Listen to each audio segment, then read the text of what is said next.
আমরা স্বতন্ত্র ইবতেদায়ী মাদ্রাসার শিক্ষক।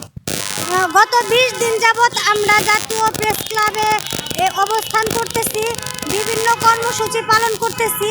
আমাদেরকে সরকার গত 28শে জানুয়ারি মৌখিক ঘোষণা দিয়েছে স্বতন্ত্র ইবতেদায়ী মাদ্রাসা এমপিওকরণ এবং ধাপে ধাপে জাতীয়করণ করবে।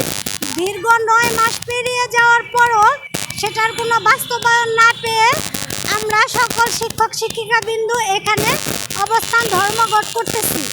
তো আমরা বিভিন্ন কর্মসূচি চালিয়ে যাচ্ছি। গত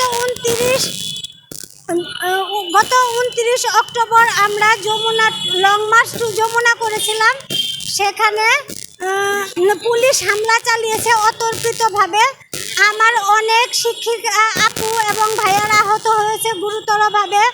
অনেকের 2টা পা নষ্ট হয়ে গেছে, অনেকের মাথায় 28টা সেলাই পড়েছে। তো এই ঘটনার আমরা পুলিশের এই অতর্কিত হামলার তীব্র নিন্দা জানাই এবং এখন আমাদের এক দফা এক দাবি স্বতন্ত্র ইবতেদায়ী মাদ্রাসা।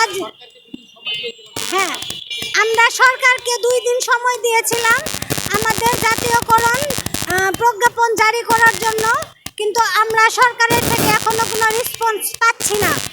তো আমাদের আজকে বিকাল 5টা পর্যন্ত সময় আছে, এখনো যদি সরকার থেকে এসে আমাদের কোনো সুখবর দেয় আলহামদুলিল্লাহ, আর সেটা যদি না হয় সারা বাংলাদেশ থেকে আমাদের স্বতন্ত্র ইবতেদায়ী মাদ্রাসার শিক্ষক শিক্ষিকা এবং ছাত্রছাত্রী গার্জিয়ান এবং আমাদের বাবা মা সকলকে সহ আমরা প্রেস ক্লাবে উপস্থিত হব এবং press club to Jamuna long march করব